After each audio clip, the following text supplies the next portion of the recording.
tayo sa ating pagtatayo ngayon, sapagkat magsisimula tayo sa ating panghuling bahagi na ito sa pamamagitan ng pamumuno ni Brother Ricky for our community prayer.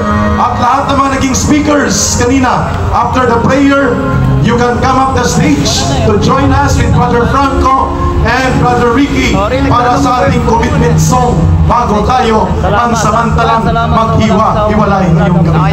Ilabas po ang ating mga cellphone at pailaw sa gabing ito for the community prayer.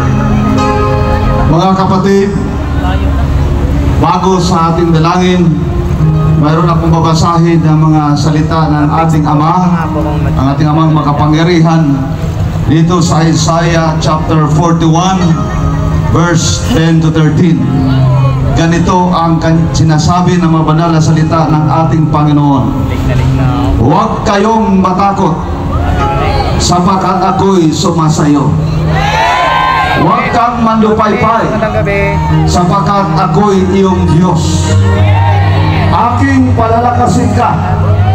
Oo, aking tutulungan ka.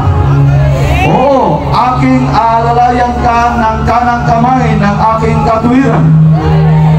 Narito, silang lahat na nangagagalit sa iyo ay mga papahiya at mga lilito. Silang nakikipaglaban sa iyo ay papanaw at mga papahamak.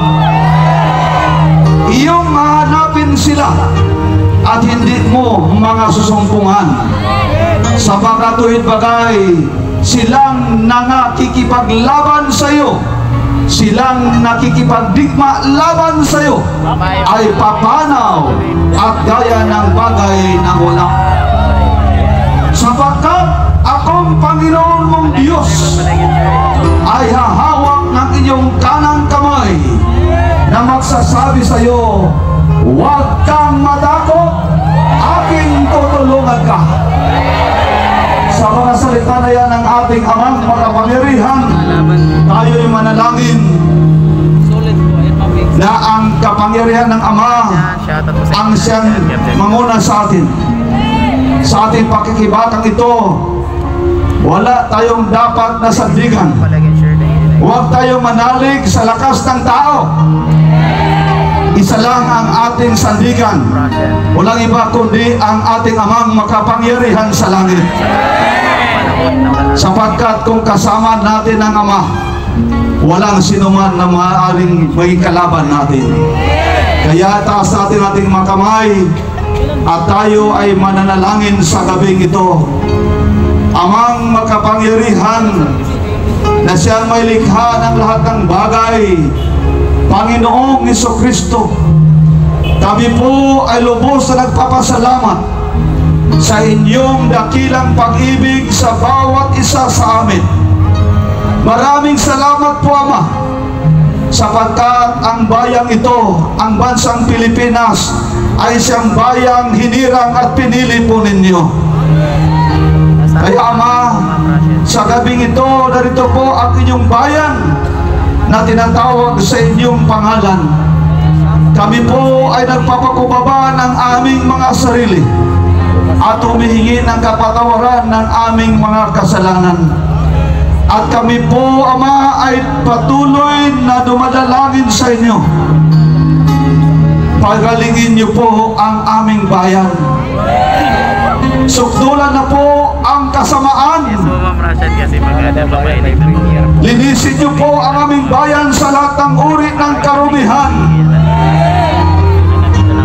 Ang demonyo ng korupsyon, demonyo ng mga katiwalian, demonyo ng kahirapan, demonyo ng kawalan ng katarungan, pang-aapi, pang-aabuso, pagyurak sa karapatan ng mamamayan, maging sa karapatan sa reliyon o pagsamba, ito ay niyuyurakan na. Kaya Ama, sa gabing ito, kami po'y taos pusong dumadalangin sa inyo. Kayo po ang Diyos You are the God of justice and judgment. Kaya dalangin po namin, Ama, na iyo pong ibaba o ibigay ang iyong paghatol laban sa kasamaan sa aming gobyerno ngayon. At iyo pong ibigay ang justisya sa mga naaapi. Kaya, Ama, kami po'y nagkakaisa ang bayang Pilipino. Lumalapit po sa inyo. Hindi na po mahalaga kung ano ang aming mga paniniwala o relihiyon o denominasyon. Ang mahalaga, kami ay naglilingkod sa isang Diyos, nanampalataya at naniniwala sa isang Diyos na siyang may likha ng lahat ng bagay. Kaya, Ama, amin pong itinataas sa inyo ang aming pinakamamahal na bansa, ang aming bansang Pilipinas. Pagalingin niyo po ito sa kanyang napakalubhang karamdaman ngayon. At walang iba pong makapagbibigay ng kagalingan nito, kundi kayo lamang po, Ama. Wala kaming ibang sandigan, wala kaming ibang malalapitan at matakbuhan, kundi kayo lamang po, Ama. Sapagkat kayo pang Diyos na makapangyarihan sa lahat. Ama, tama na po. Nakita nyo na po kung gaano kasama ang pamamahala ngayon. Sukdulan na po, Ama, ang paglapastangan sa aming pananampalataya at higit sa lahat sa inyong hinirang nana. Kaya sa magabing ito, aming kang pinasasalamatan sapagkat alam namin nasa amin ang katagumpayan. Hallelujah!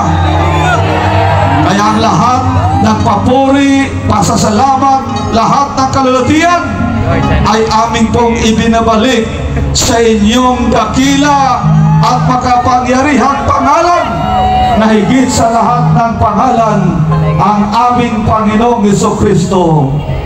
Amen.